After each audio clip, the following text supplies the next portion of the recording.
The night my father celebrated his 70th birthday, he raised his glass high and didn't even bother to look in my direction. "She deserves absolutely nothing," he declared, his voice flat and dismissive. "A total nobody. She never even bothered to build a career." The banquet room erupted in laughter. He turned his back on me and faced my brother instead, announcing his birthday gift, a $1 million villa. Applause followed immediately. My mother nodded along in quiet approval. My sister-in-law clapped harder than anyone else in the room. No one spoke my name. Daniel leaned toward me, his voice a calculated mix of pity and condescension. "Don't look so crushed, Clara. Father is right about the business, but I've already talked to him. Once I take over the estate, I'll find a small place for you in the company, maybe a desk in the back. We won't let you starve, even if you are a disappointment." He patted my shoulder, the kind of pat one gives a stray dog, before turning back to toast his $1 million villa. I stayed silent.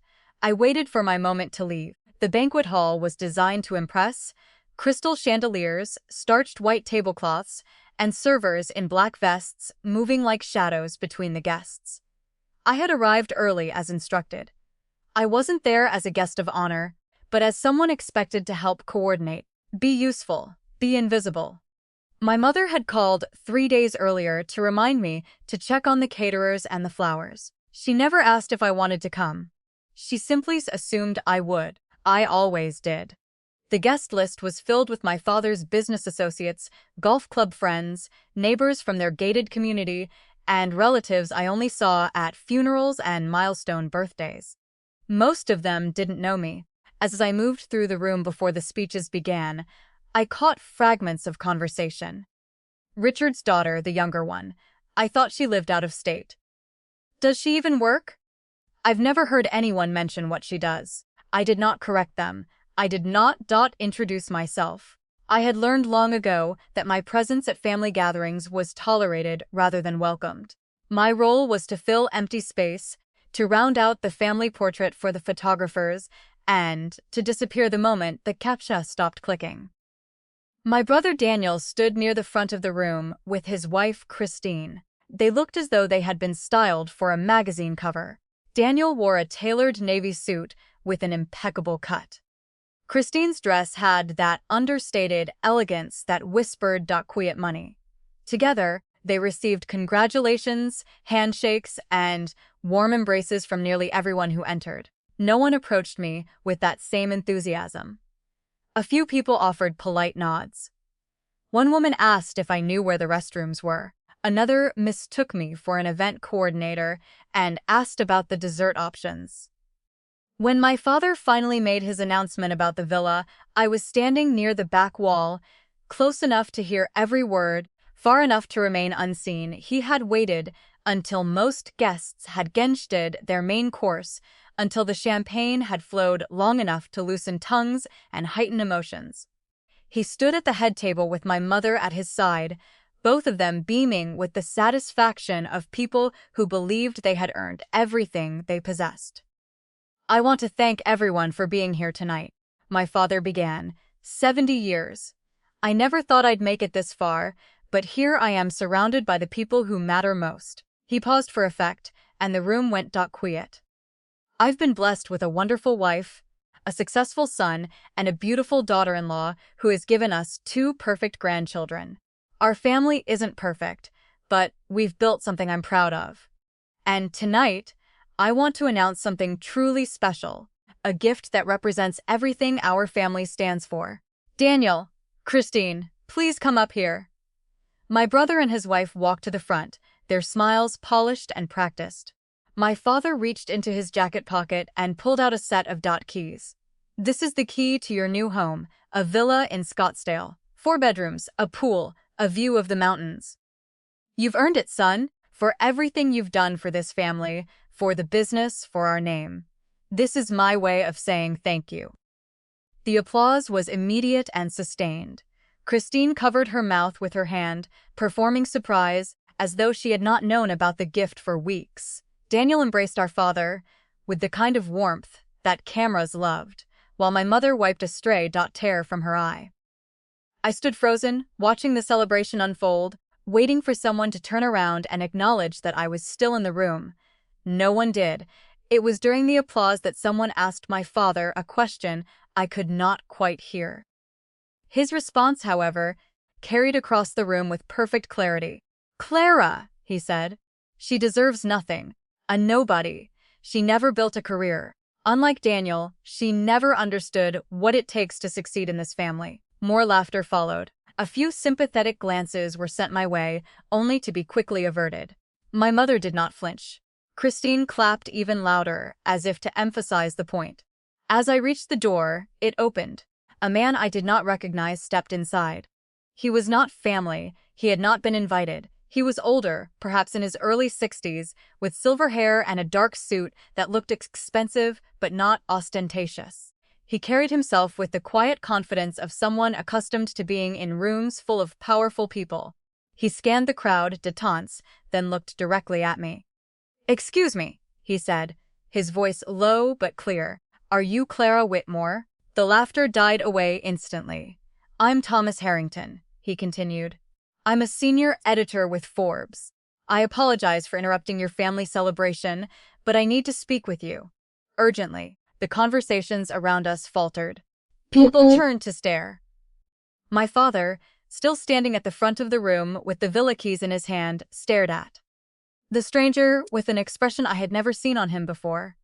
Fear. The applause for Daniel's villa had barely faded when the whispers began. I could feel them moving through the room like ripples across still water, small disturbances that grew larger the further they traveled from their source. The Forbes editor's arrival had disrupted the carefully orchestrated celebration, and now every guest seemed to be recalculating the evening's social mathematics. I did not move from my spot. The back wall. Thomas Harrington had excused himself briefly to take a phone call, promising to return in a few minutes with important information. His departure left me standing alone in a room full of people who had spent the last 3 hours ignoring me completely. My father had returned to his seat at the head table, but his posture had changed. The confident patriarch who had just been distributing million-dollar gifts now sat with his shoulders slightly hunched, his eyes repeatedly darting toward the door where Harrington had exited. My mother leaned close to whisper something in his ear. He shook his head sharply, a gesture that silenced her immediately. Daniel and Christine remained near the front, accepting congratulations from a steady stream of well-wishers. But I noticed that my brother's smile had grown rigid, his eyes tracking the same door our father watched. Christine kept touching his arm, a gesture that looked supportive but seemed designed to hold him in place. The celebration continued around me, but something fundamental had shifted. The arrival of a Forbes editor asking specifically for the daughter who had just been publicly dismissed created a narrative inconsistency that no one in the room could resolve. I watched as guests glanced in my direction, then looked away, then looked back again, as if trying to determine whether I had suddenly become someone worth knowing. My earliest memories of Daniel revolved around comparison. He was 4 years older, which meant he reached every milestone first. He walked first, talked first, went to school first, graduated first. By the time I arrived at each achievement, the celebration had already happened. My parents had already documented Daniel's first steps, his first words, his first day of kindergarten. When I did those same things, the response was polite acknowledgement rather than genuine excitement. The pattern continued through my childhood and adolescence. Daniel played football and made the varsity team as a sophomore. I joined the debate club and won regional competitions, but my trophies gathered dust in my bedroom while Daniel's were displayed in the living room. Daniel got accepted to our father's alma mater and received a car as a graduation gift. I earned a full academic scholarship to a school across the country and received a handshake. The party continued for another hour after Harrington's initial appearance. I watched my family perform their roles with the precision of actors who had rehearsed the same play for decades. My father held court at his table, dispensing wisdom and accepting tributes. My mother circulated among the guests, ensuring everyone felt welcomed and impressed. Daniel and Christine posed for photographs with their new keys, their smiles never wavering. No one asked me to join any of these rituals. No one checked to see if I was still in the room. At one point, my mother approached me briefly, her expression tight with controlled irritation. "Clara, the caterers need someone to check on the dessert service. Could you handle that? You're not doing anything else." I nodded and moved toward the kitchen, where the servers were preparing trays of miniature cheesecakes and chocolate mousse. They looked startled when I entered, probably because guests were not supposed to be in the service area. I explained that I was just checking on things, and they relaxed, assuming I was a coordinator rather than a family member. The head caterer, Maria, was efficient and organized. She did not need my help, but I stayed for a few minutes anyway, watching her team work with quiet professionalism. The kitchen was the only place in the building where I did not feel like an intruder. When I returned to the main room, I found my father engaged in conversation with several business associates. They were discussing the villa, praising my father's generosity and Daniel's achievements. One man mentioned real estate values in Scottsdale. Another talked about investment portfolios and generational wealth. I stood close enough to hear, though no one seemed to notice my presence. "You must be proud," one of the men said to my father. "Daniel has really made something of himself." My father nodded, his chest expanding with satisfaction. "He has my work ethic, same drive, same determination. You can see it in everything he does." "And your daughter?" the man asked, glancing around as if just remembering I existed. "What does she do?" My father's expression flickered briefly before settling into something between dismissal and disappointment. "Clara, she's still figuring things out. Always more of a dreamer than a doer, if you know what I mean. Some people just don't have what it takes to succeed in the real world." The man nodded sympathetically, as if my failure to meet my father's standards was a tragedy they could all understand. Then the conversation moved on to golf handicaps and stock portfolios, and I was forgotten again. Instead, I walked toward the windows overlooking the parking lot where expensive cars waited to carry their owners back to their expensive lives. The night was clear and cold, the kind of winter evening that made breath visible and stars sharp. My mother found me there a few minutes later. "Clara, why are you standing alone? People will think something is wrong." I did not turn to look at her. "People don't think about me at all," she sighed, a sound weighted with years of accumulated frustration. "Don't start this tonight. Your father's celebration isn't the time for your self-pity." I'm not feeling sorry for myself. I'm stating a fact. No one in this room cares whether I'm here or not. "That's not true. We invited you, didn't we?" I finally turned to face her. "You invited me to check on the caterers and make sure the flower arrangements looked right. That's not the same as wanting me here." My mother's jaw tightened. "You need to understand something, Clara. Your father and I have limited resources. We can't give everything to everyone equally. Daniel has responsibilities, obligations, a family to support. He needs the villa more than you do." "I didn't ask for a villa. Then what's the problem?" I did not say any of this. I just looked at her until she grew uncomfortable and excused herself to greet someone more important. The caterers began clearing plates as the evening stretched toward its inevitable conclusion. Guests lingered in small clusters, their conversations growing louder with each passing glass of champagne. I remained, near the windows, watching the social dynamics of the room with the detached observation of someone who had long ago accepted her position as an outsider. The story of my father's announcement had already begun its transformation into legend. I overheard fragments as they circulated, each retelling slightly different from the last. In one version, Daniel had earned the villa through years of dedicated service to the business. In another, my father had been planning the gift for months, keeping it a secret, till the perfect moment. In every version, the villa was proof that hard work and loyalty were rewarded in our family. No one mentioned what my father had said about me. No one questioned whether his assessment was accurate. A woman I vaguely recognized from my parents' neighborhood approached me as I stood by the windows. She was older, well-dressed, with the kind of preserved elegance that suggested regular visits to expensive dermatologists. Her smile had the quality of someone about to offer sympathy they did not actually feel. "You must be Clara," she said, positioning herself beside me as if we were old friends. "Your father mentioned you in his speech." I nodded, waiting for the inevitable follow-up. "It must be difficult," she continued, lowering her voice conspiratorially. "Having a brother like Daniel, he's accomplished so much. Hard to live up to, I imagine." "I'm not trying to live up to him." She laughed, the sound tinkling and artificial. "Of course not, dear. Everyone finds their own path. Some paths are just longer than others." She patted my arm with a condescension that left no room for response, then drifted away to join a conversation with people who actually mattered to her. I watched her go, feeling that familiar sensation of being weighed and found wanting by someone who knew nothing about me. People I did not know approached me to offer variations on the same theme. They acknowledged my existence in ways that reinforced my insignificance. They asked questions designed to confirm assumptions they had already made. What did I do for work? Was I married?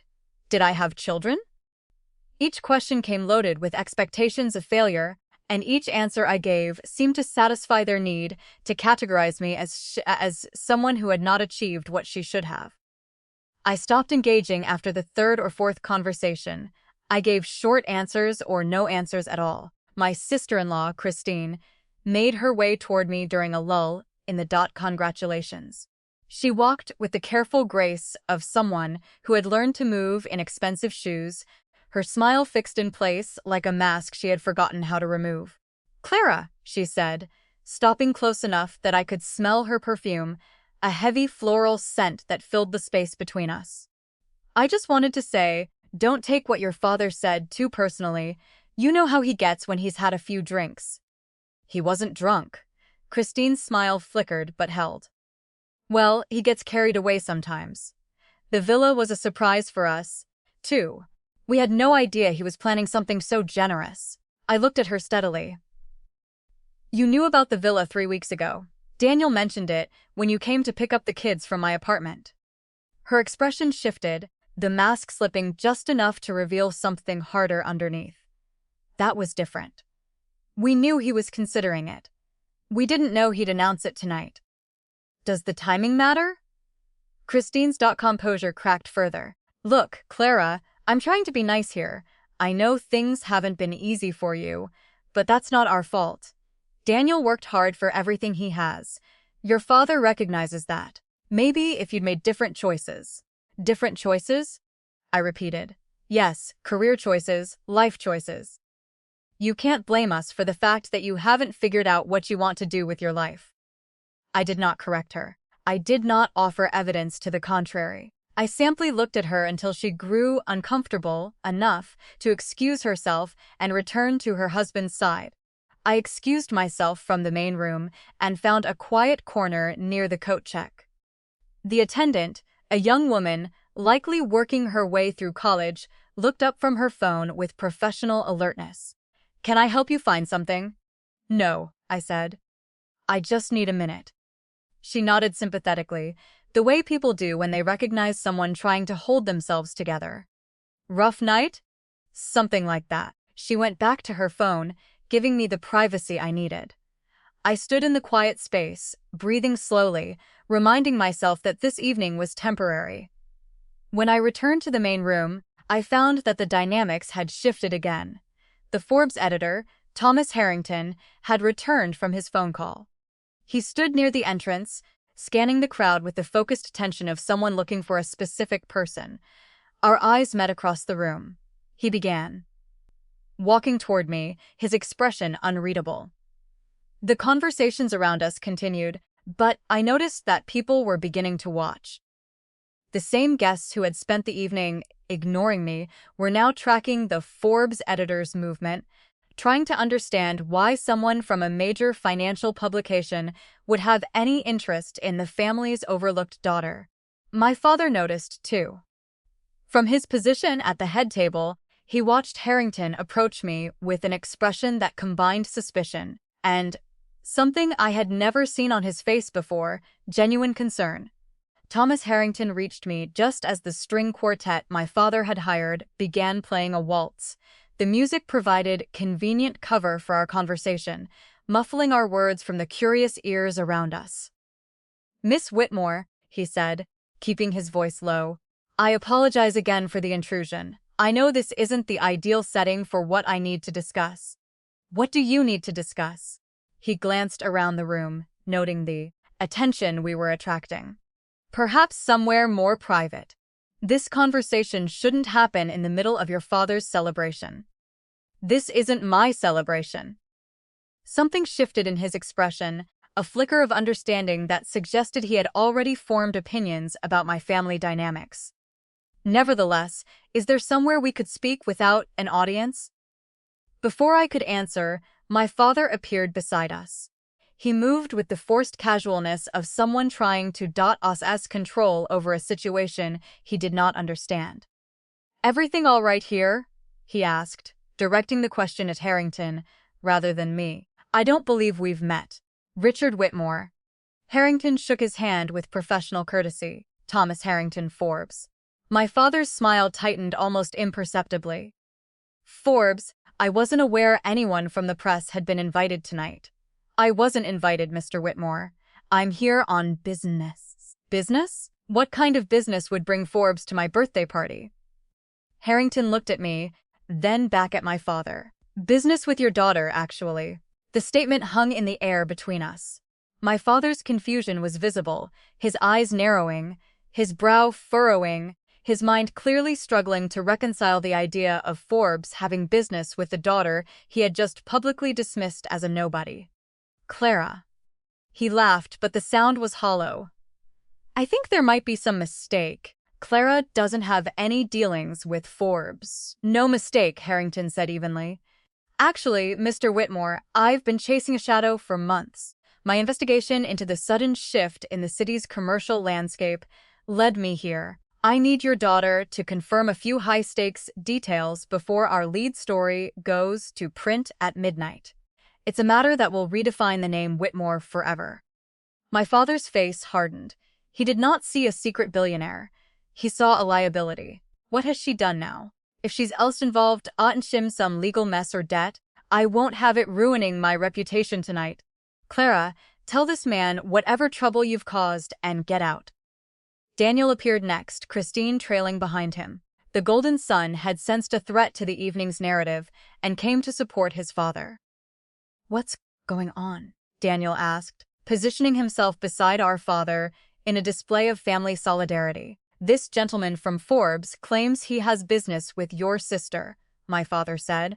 "I was just explaining that there must be some kind of misunderstanding." Daniel looked at me with the particular expression he reserved for moments when I had done something embarrassing.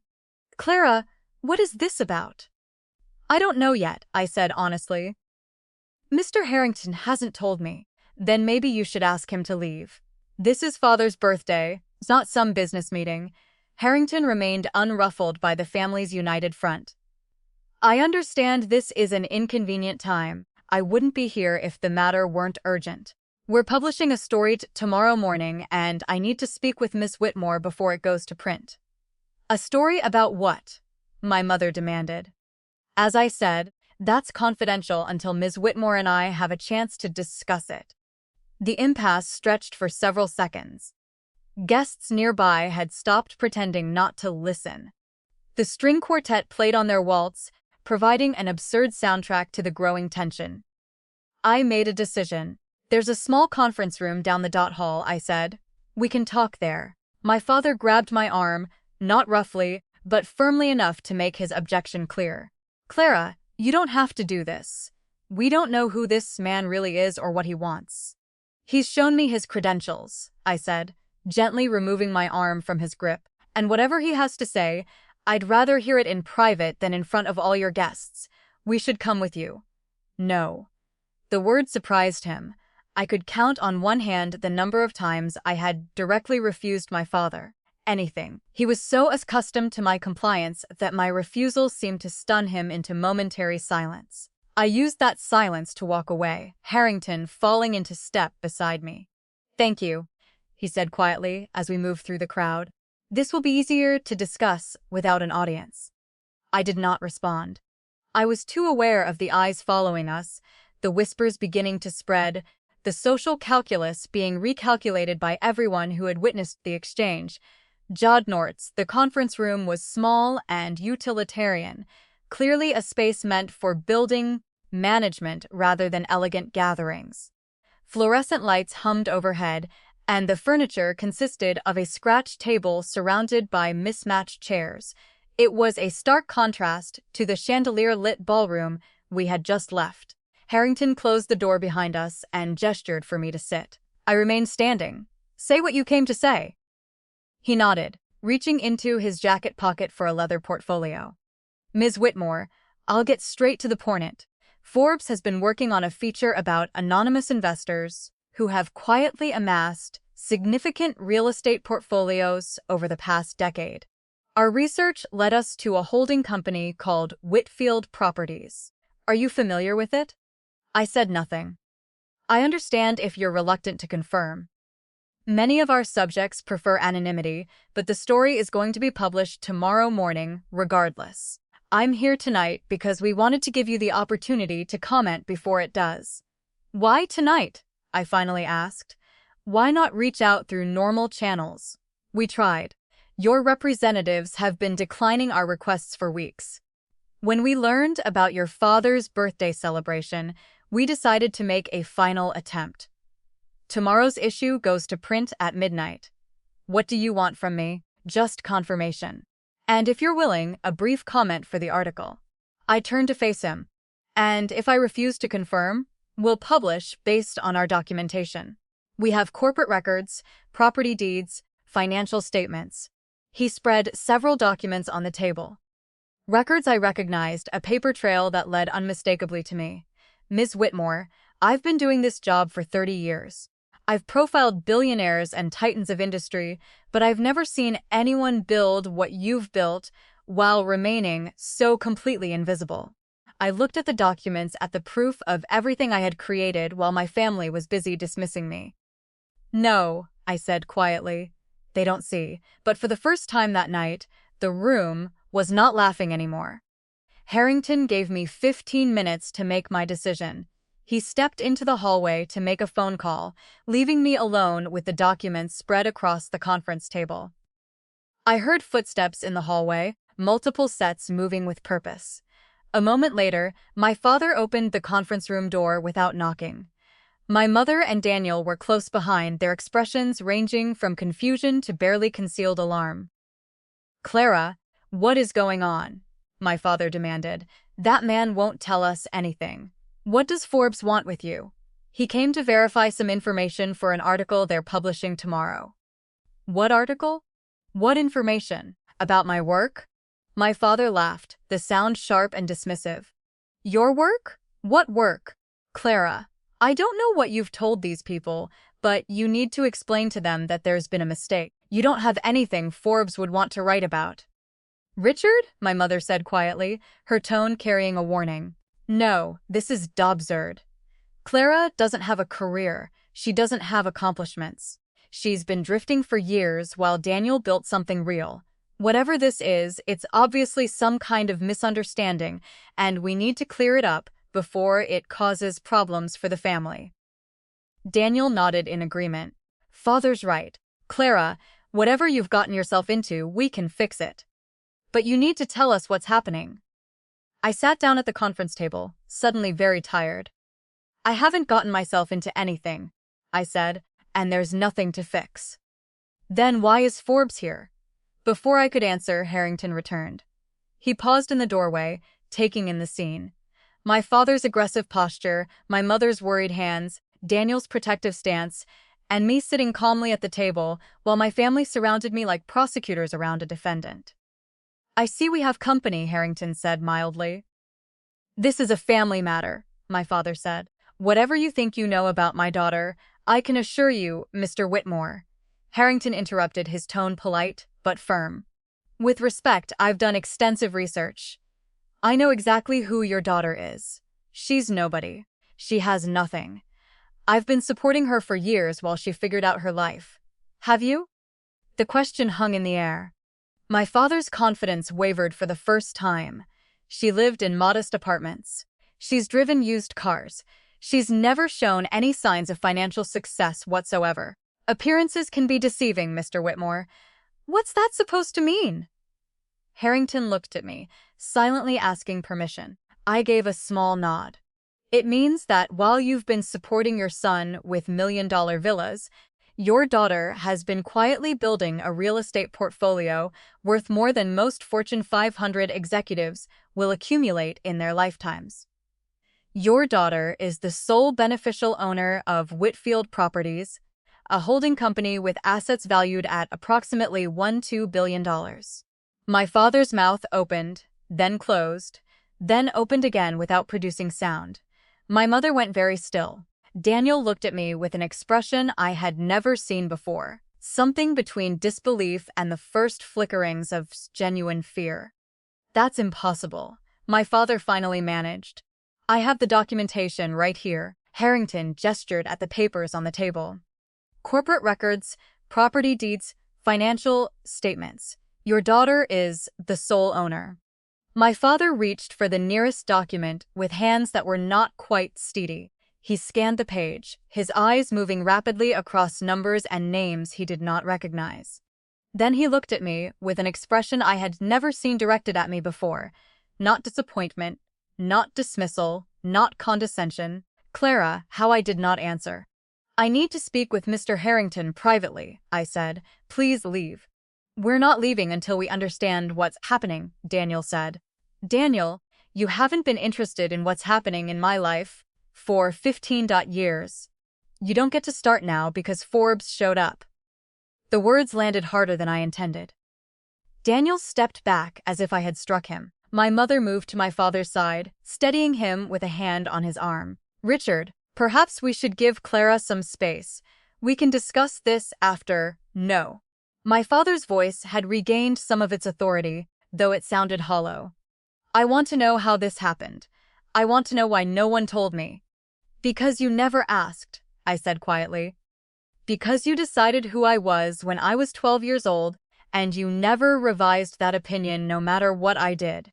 Because every time I tried to tell you about my life, you compared me to Daniel and found me lacking. Because you just stood up in front of 100 people and called me a nobody." Harrington cleared his throat. "Mrs. Whitmore, I need your decision about the article. We're running short on time." I looked at my family, at the people who had spent decades treating me as an afterthought, a disappointment, a cautionary tale to be shared at dinner parties. Then I looked at Harrington, at the documents that proved everything I had built, at the future that was about to unfold whether I approved or not. "Publish the story," I said. "I'll give you your comment." No one was celebrating anymore. They were waiting. Thomas Harrington pulled out a small recorder and placed it on the conference table. My family remained frozen in their places, my father gripping the back of a chair, my mother pressed against his side, Daniel standing near the door with Christine, who had joined us at some point during the conversation. The silver casing of the recorder caught the harsh fluorescent light as it sat motionless between us. Harrington's hand hovered over the device for a moment, his fingers steady while the hum of the building's ventilation system became the only audible sound in the room. No one moved to sit, no one reached for the water pitcher in the center of the table. Harrington nodded, satisfied. "Do you have any comments you'd like included in the article?" "No comment," I said. "The documents speak for themselves." Harrington closed his portfolio with a sharp click that echoed off the bare walls. He moved with deliberate slowness as he retrieved his recorder, his gaze sweeping over the family members who had yet to change their postures. He adjusted his jacket, the fabric rustling, in the absolute quiet before he looked back at me. Harrington stood. "Thank you for your time, Ms. Whitmore, and congratulations on your achievements." He left the conference room, closing the door behind him. The silence that followed felt different from the silence before, heavier, more permanent. My father was staring at the spot where Harrington had been standing, his expression empty. My mother had tears running down her face, though whether from shock or some other emotion I could not tell. Daniel looked at me like I was a stranger he had never met. The ticking of a clock on the far wall seemed to grow louder with every second that passed. My father's chest rose and fell in shallow, irregular breaths, but he remained anchored to his chair. My mother reached up to touch her necklace, her fingers trembling against the metal. But she did not speak or turn toward him. Christine was the first to speak. "How long have you been hiding this?" I did not answer immediately, letting the question hang in the air until it felt brittle. I turned to look at her, my posture unyielding as she took a small step back toward the door. The distance between us seemed to expand, even though no one had actually moved. "I haven't been hiding anything. I've been living my life. You just weren't paying attention. You let us think you were struggling. You let us believe you needed help. I never asked you for help. You assumed I needed it because that's what you wanted to believe." My father finally found his voice. "Clara, this doesn't make sense. You're saying you built a billion-dollar business without anyone knowing, without any support. How is that possible? Same way anyone builds anything, one decision at a time. But the money, where did the money come from? I never gave you anything beyond what was necessary." "I know." The room went still again. My father's hand dropped from the back of the chair, his shoulders slumping as he stared at the tabletop. Daniel took a half step forward, then stopped, his arms hanging limp at his sides. My father flinched. Daniel stepped forward. "Clara, we didn't know. How could we have known? You never told us." "When exactly should I have told you?" "At the Thanksgiving dinner where Father compared my apartment to your vacation home. At the Christmas party where Mother told everyone I was still finding myself at 32. At every family gathering where you talked about your promotions and your bonuses while no one asked me a single question about my life." I stood up from the table. "I stopped telling you things because you stopped listening years ago. The person you've been dismissing at every holiday, every birthday, every casual conversation, that person doesn't exist. She never did.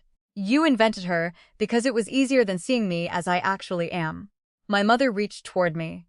"Clara, honey, we didn't mean, don't." I stepped back from her hand. "Don't tell me what you meant. I know what you meant. You meant every word you said tonight." Father stood up in front of 100 people and called me a nobody who never built a career. That wasn't a mistake, that was what he believed. My father's face had gone pale. "I didn't know. You didn't want to know. There's a difference." I walked toward the door, then paused with my hand on the handle. "Tomorrow morning, everyone at this party will learn what Forbes learned. They'll read about the daughter Richard Whitmore dismissed as worthless, and they'll see the numbers. They'll make their own assessments. I won't be explaining anything for you. Whatever you tell them is your business. But I'm done being invisible in this family. I'm done." I walked out without waiting for a response. No one had asked her a single question all night. Now, no one dared to speak at all. I returned to the main ballroom to find the celebration continuing in diminished form. Half the guests had already left, likely sensing that the evening had soured without understanding why. The remaining attendees clustered in small groups, their conversations more subdued than before. The string quartet had switched to slower pieces, their music filling silence rather than inspiring dancing. I walked through the room without stopping to speak to anyone. I did not need to. The atmosphere had already shifted in ways that could not be reversed. I passed a group of business associates near the center of the hall. As I approached, their conversation clipped off abruptly. One man turned his back to examine a floral arrangement, while another suddenly became very interested in the bottom of his empty champagne glass. They did not look up as I moved past them. My family emerged from the hallway a few minutes after me. I watched from across the room as they attempted to rejoin the party, their faces arranged in expressions of normalcy that could not quite mask the jot shock underneath. My father made his way to a group of business associates near the bar. His voice was loud enough to carry when he laughed at something, one of them said, but the laugh sounded forced. The men around him seemed to notice. Their responses were polite but measured, lacking the warmth that had characterized their earlier interactions. They stood in a loose circle, the spacing wider than it had been earlier in the night. When my father spoke, the men nodded, but their eyes drifted toward the exit or the musicians.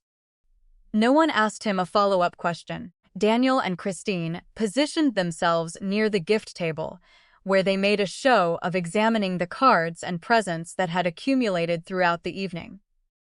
Christine smiled at everyone who passed, but her eyes kept darting toward me, then away, as if she could not decide whether looking at me was dangerous. She picked up a small gift box, turning it over in her hands repeatedly without looking at the tag. Daniel stood with his hands in his pockets, his gaze fixed on the double doors at the far end of the room. When a waiter offered them a tray of appetizers, they both declined without looking at the man. My mother stayed close to my father, her hand on his arm, her role as supportive wife apparently the only thing she knew how to perform in moments of uncertainty. She nodded along to conversations without contributing, smiled at people without warmth, and moved through the room like someone walking through a dream that had become a nightmare. I noticed that the guests who remained were behaving differently now. They still ignored me for the most part, but the quality of their ignoring had changed. Before, they had looked past me as if I genuinely did not exist. Now, they were actively avoiding eye contact, deliberately turning away when I moved in their direction, carefully positioning themselves so that engaging with me would not be necessary. A neighbor of my parents, a woman who had spoken to me earlier in the night, stepped behind a pillar as I walked toward the buffet table. Two men, standing near the windows, broke their huddle and moved in opposite directions as soon as I turned toward them. The murmurs in the room were low, a steady hum that stopped and started in patches, depending on where I was standing. I found a seat near the windows and watched the careful dance unfold. A woman who had earlier asked me about the dessert options passed by without acknowledgement. A man who had laughed at my father's nobody comment studiously examined his phone whenever I was in his line of sight. The head caterer, Maria, caught my eye briefly and gave me a small nod that might have been sympathy or solidarity. Maria's team continued to move through the room, clearing half-empty glasses with efficient, quiet motions. They were the only people who did not change their path as I sat there. The guests around me maintained a strict 5-foot radius of empty space, their heads tilted toward each other in urgent whispered exchanges. My father attempted to restore normalcy by giving an impromptu toast. He stood near the bar and raised his glass, his voice carrying across the room with forced confidence. I want to thank everyone again for being here tonight. This has been an evening I'll never forget. To my family, though, he continued, to loyalty, to the bonds that hold us together through everything. A few guests raised their glasses. Most did not. The toast felt hollow, the words contradicting everything that had happened in the past hour. When he finished, the conversations resumed, but they had a different character now. I overheard fragments as they drifted past me. What do you think that Forbes thing was about? No idea. Something about the daughter, apparently. Didn't he just say she was a nobody? Strange, right? Why would Forbes care about someone who's a nobody? The questions hung in the air unanswered. My family could not explain without revealing what they had learned, and they clearly were not ready to reveal anything. Daniel approached me as the evening wound toward its conclusion. He stood a few feet away, hands in his pockets, looking at me with an expression I could not quite read. Clara, can we talk? We are talking. I mean, really talk about what happened there. I don't have anything else to say. Well, I do. He took a breath, organizing his thoughts. I don't understand how you did this. How you built something this big, without any of us knowing. It doesn't make sense. It makes perfect sense. You just weren't paying attention. That's not fair. Isn't it? When's the last time you asked me about my work? When's the last time you showed any interest in what I was doing with my life? He opened his mouth to respond and closed it. Exactly, I said. You didn't ask because you didn't care, because in your mind I was already defined. I was the unsuccessful sibling who made you look better by comparison. You needed me to be that, so you never looked closely enough to see anything else. Father was wrong to say what he said. I can see that now. You couldn't see it an hour ago. You clapped along with everyone else. He had no response to that. I'm leaving, I said. I'll have my assistant contact the family in the morning to coordinate any necessary follow-up regarding the article. You have an assistant? I have a staff, a company, a life you've never asked about. I picked up my purse from the chair. Tomorrow everyone who was at this party will learn the truth. What you do with that information is your business, but don't expect me to help clean up the mess. I walked away without looking back.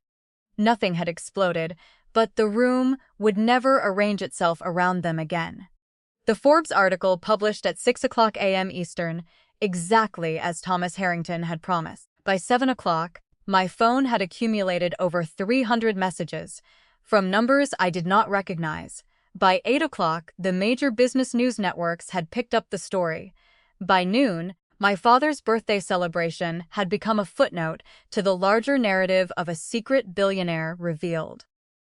I watched the coverage from the living room of my apartment, the same modest two-bedroom unit I had occupied for the past 8 years. The same space my family had used as evidence of my failure. The same address they visited once a year to pick up their grandchildren's birthday. Presents, always with comments about how I should really think about moving somewhere nicer. The news coverage focused primarily on the scale of my holdings and the apparent disconnect between my public persona and my actual worth. My phone rang around 1 p.m. The caller ID showed my mother's name. I let it go to voicemail. The message she left was brief. Clara, we need to talk. Please call me back. I did not call back. The second message an hour later was longer. Clara, people are calling. Friends, neighbors. They want to know if it's true. Father doesn't know what to tell them. Please just talk to us. I did not call back. The third message 3 hours after that was my father's voice. Clara, this is ridiculous. You can't just drop something like this and then disappear. We're your family. We deserve an explanation. Call me. I turned off my phone. The evening news programs ran segments analyzing the Whitmore revelation, as some outlets were calling it.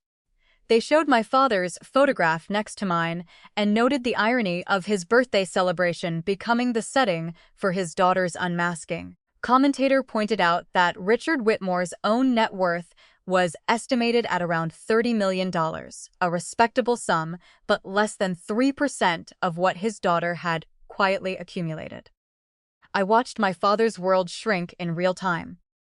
The calls from business associates that usually came on Sunday morning stopped coming. The invitations to golf outings and dinner parties that had been regular features of his social calendar failed to materialize. The people who had laughed at his birthday toast were suddenly unavailable, their responses polite but distant when my father's name came up. Monday morning brought another round of coverage, this time focusing on the properties themselves. Real estate journalists traced the history of my acquisitions, mapping the steady expansion from that first duplex to the current portfolio. They interviewed tenants in my apartment buildings, managers at my commercial properties, contractors who had worked on my developments. The picture that emerged was of a careful, methodical investor who treated employees well, maintained her properties responsibly, and operated with an integrity that surprised observers expecting the usual billionaire excess. The contrast with my family's public behavior at the birthday party was noted frequently. My brother called on Tuesday. I answered because I was curious what he would say. "Clara." His voice was rough, as if he had not slept well. "We need to talk." "Talk?" "Not on the phone. In person. Can I come over? To my apartment? The one you've been using as evidence of my failure for 8 years?" Silence on the other end. "That's what I thought," I said. "What do you want, Daniel? I want to understand. I want to know how this happened." "You want to know how I succeeded while you weren't watching." "That's not," he sighed. "Okay, yes, that's part of it. I don't understand how you did this without any of us knowing." "Because you never asked. Because you never looked. Because you were too busy being the golden son to notice that your sister was building something bigger than your entire career. I'm not trying to compete with you. No. You're trying to understand why you didn't see this coming. Because if I could hide something this big from you, what else did you miss? What else don't you know about your own life?" Another silence. "Father's having a hard time," Daniel finally said. "People are calling to ask about you, and he doesn't know what to tell them. He's embarrassed." "He should be, Clara. He stood up at his birthday party and called me a nobody in front of 100 people. People who are now reading articles about how his nobody daughter is worth 40 times what he is." "Of course. He's embarrassed. He should have been embarrassed before the Forbes article, but apparently that wasn't enough reason. He didn't know. That's exactly the problem." I ended the call without saying goodbye. Nothing had been taken from them directly, but everything that mattered had quietly moved on. The week following the Forbes revelation was a study in silence, not the hostile silence of active rejection, but the passive silence of gradual erasure. My family discovered that their social standing had been built on assumptions that no longer held. I learned about their experience secondhand through mutual acquaintances who had suddenly become eager to share information with me. The same people who had ignored me at my father's party now found reasons to reach out, offering congratulations and asking subtle questions about the family dynamics they had witnessed. I answered none of them, but I listened to what they had to say. My father's golf foursome had rescheduled indefinitely. The reason given was conflicting travel plans, but one of the members had told another acquaintance that they felt uncomfortable playing with Richard after what had happened. They did not know how to act around him anymore. The easy camaraderie of men who considered themselves equals had been disrupted by the revelation that Richard's own assessment of his children had been catastrophically wrong. My mother's book club had met without her. She had been told that the discussion would focus on a novel she had not read, but the real reason was simpler. The other women did not want to discuss the Forbes article in front of her, and they could not meet without discussing it. Daniel's position at the family business, a manufacturing company my father had built over 4 decades, had become awkward. Employees who had previously deferred to him as the heir apparent now looked at him with something like pity. Christine had stopped attending her usual social events. The women in her circle had been texting each other about the Whitmore situation since the story broke, and Christine's presence would have required either ignoring the elephant in the room or discussing it directly. Neither option was appealing. The family's isolation was not complete, of course. They still had their core relationships, their genuine friendships, and their business obligations that required continued interaction. But the broader social network they had cultivated over decades, the dinner party invitations, the charity board positions, the golf outings and club.su.hips that signified belonging, had contracted noticeably. People were polite. People were correct. People were carefully neutral in ways that communicated more than hostility ever could. My family was experiencing consequences I had not planned and did not particularly want. Their social status was eroding, not because I had attacked it, but because the foundation it rested on, my father's authority, my brother's achievements, the family's collective success, had been revealed as less impressive than everyone had assumed. On Thursday, My father's assistant called my office line. She explained that Mr. Whitmore wanted to schedule a meeting to discuss family matters of mutual importance. She used the formal language of professional communication, as if my father were a business associate rather than my parent. I declined the meeting. I did so politely through my own assistant using the same formal language. We had nothing to discuss. Any necessary communication could be handled through appropriate channels. On Friday, my brother showed up at my building. He had apparently learned the address from the Forbes article and decided that showing up in person would be more effective than another phone call. I said no.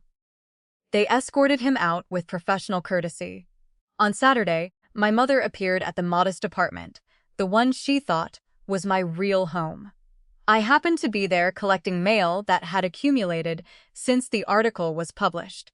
I saw her car pull into the lot through the window and had time to decide whether to answer the door. I decided to answer. She looked older than she had at the birthday party, though only a week had passed. The careful makeup and styled hair remained, but something in her posture had changed. She held herself differently, as if she was not sure she deserved to take up space. "Can I come in?" she asked. For a few minutes, she entered the apartment looking around as if seeing it for the first time. She was. In a sense, she was. The space that had seemed to her like evidence of struggle now looked like a deliberate choice, a conscious embrace of simplicity by someone who could afford anything. "Clara, I don't know what to say." "Then don't say anything. Your father is devastated. His pride is damaged. That's not the same thing." She sat down on the edge of the sofa, perching rather than settling. "He never meant for things to be this way." "What way?" "This distance between you. He always hoped you'd find your path eventually. I found my path 20 years ago. He just wasn't looking. He was wrong. I know that now. We were both wrong." I sat across from her, maintaining distance. "What do you want?" "I want to understand. I want to know why you never told us. Because you never asked. Because every time I tried to share something, you changed the subject back to Daniel. Because the story you wanted to tell about your family didn't include a successful daughter, so you stopped seeing me as one." "That's not true." "It is true. You made me an example of what happens when someone doesn't follow father's advice. You used me to make Daniel look better. You needed me to be a failure." My mother's eyes filled with tears. "We didn't need you to be anything. We just wanted you to be happy." "No.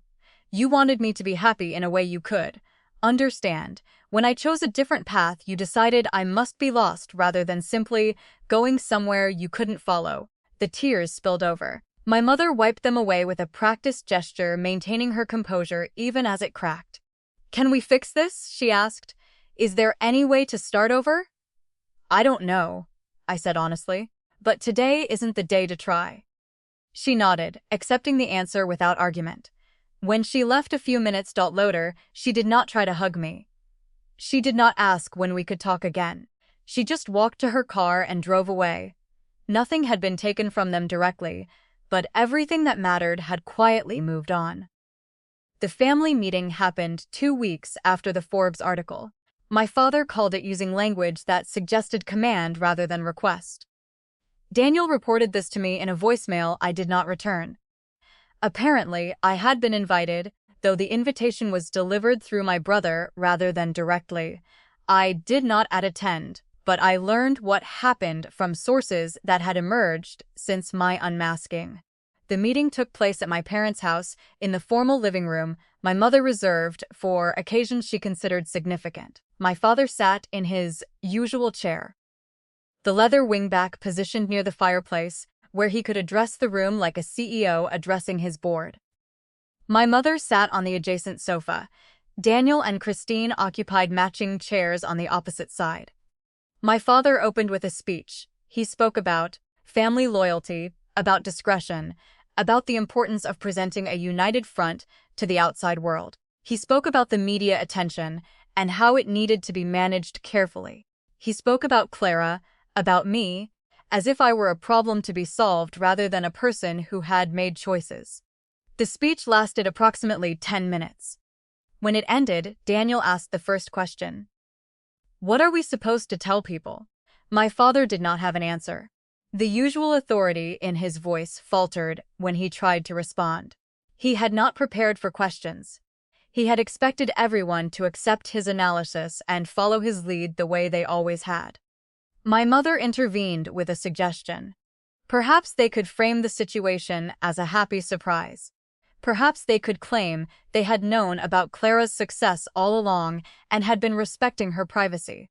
Perhaps the public humiliation at the birthday party could be explained away as a joke gone wrong. Christine rejected this immediately. Too many people had been at the party. Too many had heard exactly what my father had said. Any attempt to rewrite history would be exposed as a lie, making the family look worse rather than better. The discussion devolved from there. The argument was cut short by a realization more painful than any debt. My father stared at the documents. Harrington had left on the table. He was not looking at the total value anymore. He was looking at the dates. I had been a billionaire for 5 years. 5 years of calling me a failure. 5 years of him offering me pity, while I could have bought his entire world 1,000 times over without blinking. She didn't need us, my father whispered, his voice breaking. She sat at our table for 5 years, listening to us laugh at her, knowing she owned more of this city than I ever dreamed of. She didn't just hide her money, Daniel. She hid herself from us because we weren't worth knowing. Daniel blamed my father for the public comments that had created the contrast. If my father had simply given his toast, without mentioning Clara, without calling her a nobody, the Forbes revelation would have been surprising, but not humiliating. The family could have claimed ignorance without looking foolish. My father blamed Daniel for not knowing about his own sister's success, to keep track of what everyone was doing. How could he have missed something this significant happening right under his nose? Christine blamed both of them for excluding her from the conversation. She had always been suspicious of the Ferial's treatment of Clara, she claimed. She had always thought there was more to the situation than met the eye. If anyone had listened to her concerns, perhaps they would have discovered the truth sooner. My mother blamed everyone for arguing instead of finding solutions. The family's reputation was at stake. They needed to work together, not tear each other apart. But working together required a leader, and my father's leadership had been fundamentally undermined. Now the world knew that his assessment of his own dieter had been catastrophically wrong. Daniel apparently asked this question directly. My father had no response. For the first time in anyone's memory, Richard Whitmore had been confronted with evidence of his own fallibility that he could not dismiss or explain away. The meeting ended without resolution. No strategy was agreed upon. No unified message was crafted. The family members returned to their separate lives with the understanding that each would handle their own situation as best they could. The fractures that had always existed beneath the surface of the Whitmore family were now visible to everyone. The structure my father had built over decades, the hierarchy of success and failure, the clear division between those who mattered and those who did not, had collapsed under the weight of its own contradictions. For the first time, no one in that room knew who was supposed to lead. The charity gala, 3 weeks after the Forbes article, was exactly the kind of event my family had always attended. Black tie dress code. The guest list included the same business leaders, community figures, and social arbiters who had been at my father's birthday celebration. The same people who had witnessed my public humiliation and then learned days later that I was wealthier than all of them combined. My invitation arrived through official channels, a formal request from the gala's organizing committee, sent to my corporate offices with appropriate deference. They wanted me to attend. More than that, they wanted me to speak. I accepted. I learned from secondary sources that my family had also expected to attend. The gala was a regular fixture on their social calendar, an opportunity to see and be seen, to reinforce their position in the community's upper echelons. They had purchased their tickets months in advance, back when the Whitmore family was still considered important enough to merit prominent seating. Their tickets were returned. The committee cited limited capacity due to unexpected demand. They offered sincere apologies and promised priority consideration for next year's event. The language was polished and professional, conveying the essential message without saying anything directly. The Whitmores were no longer welcome at the table they had occupied for years. I did not learn about this until the night of the gala itself. I arrived at the venue in a simple black dress, the kind of understated elegance that communicated wealth without ostentation. My security team had coordinated with the event organizers in Atragant. Everything proceeded smoothly. The reaction to my presence was immediate, but subtle. Conversations paused when I entered. Eyes tracked my movement across the room. People who had ignored me for decades suddenly found reasons to position themselves in my path, offering greetings and congratulations that carried the careful warmth of those who wanted to be remembered favorably. I did not seek out attention. I simply moved through the space, accepting handshakes and smiles with neutral graciousness. I saw my family once during the evening. They had arrived at the venue despite having their tickets returned, apparently hoping to negotiate their way inside through personal connections. I spotted them near the entrance, engaged in a tense conversation with one of the event coordinators. My father was speaking with the controlled frustration of someone accustomed to getting his way. My mother stood beside him, her expression frozen in social performance. Daniel hung back, clearly uncomfortable with the situation. Christine had apparently declined to attend at all. I did not have to say a word to security. In our world, power has its own gravity.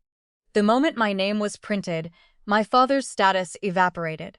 The coordinator did not turn them away because I told her to. She turned them away because in the eyes of the elite, a man who could not even recognize a titan under his own roof was a social liability. To associate with him was to admit you were as blind as he was. Our eyes met across the distance.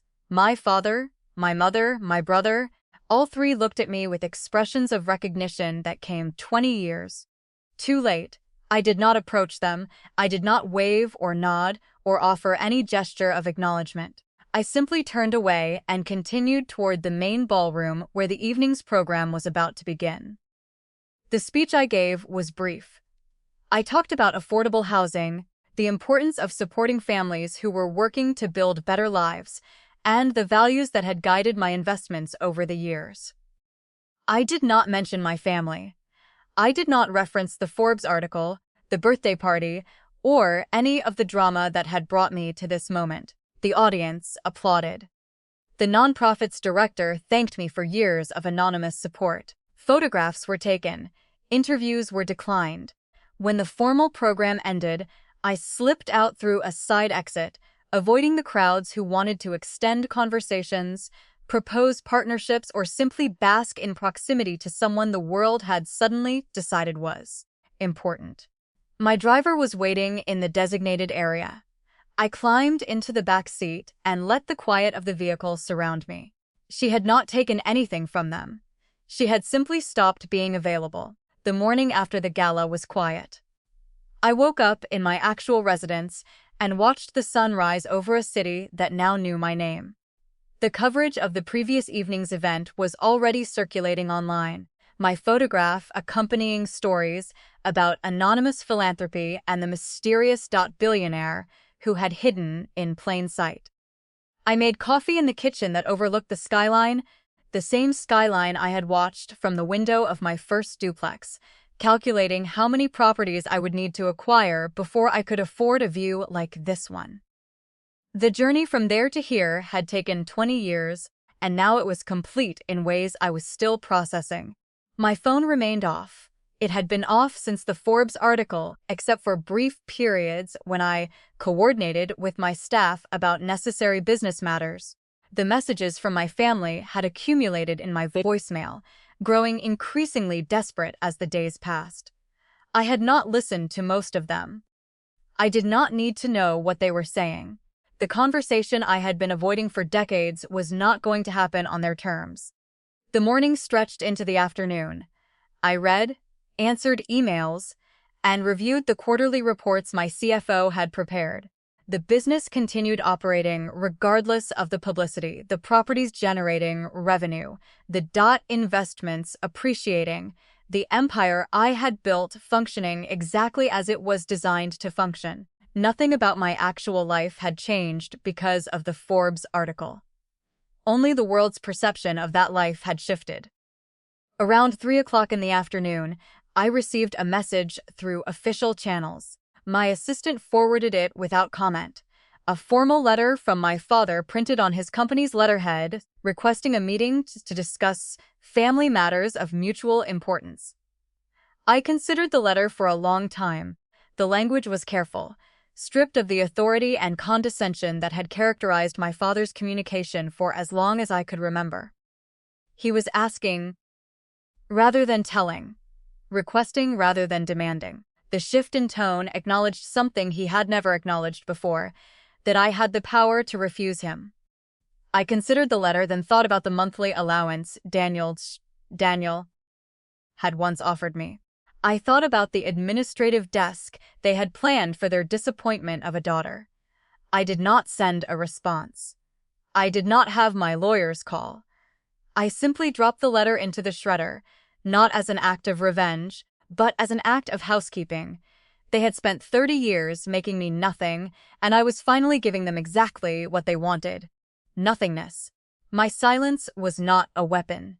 It was a boundary they would never cross again. The weeks that followed were a strange kind of peaceful. The media attention faded as newer stories captured the public's interest. My family retreated from public view, managing their embarrassment with whatever private resources they could marshal. The social circles that had once welcomed them slowly closed, not with dramatic exclusions, but with the gradual cooling of invitations and opportunities.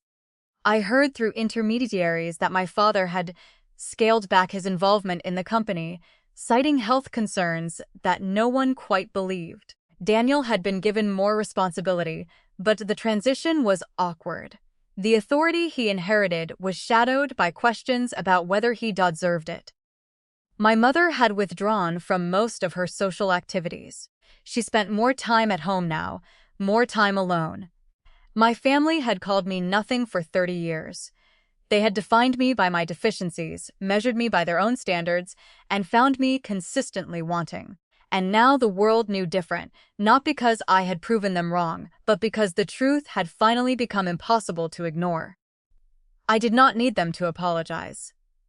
I did not need them to acknowledge their mistakes. I did not need anything from them at all. The wealth I had built was mine, accumulated through my own choices and efforts. The life I had constructed existed independent of their opinions. They had called me nothing, and I finally understood nothing was something they no longer controlled.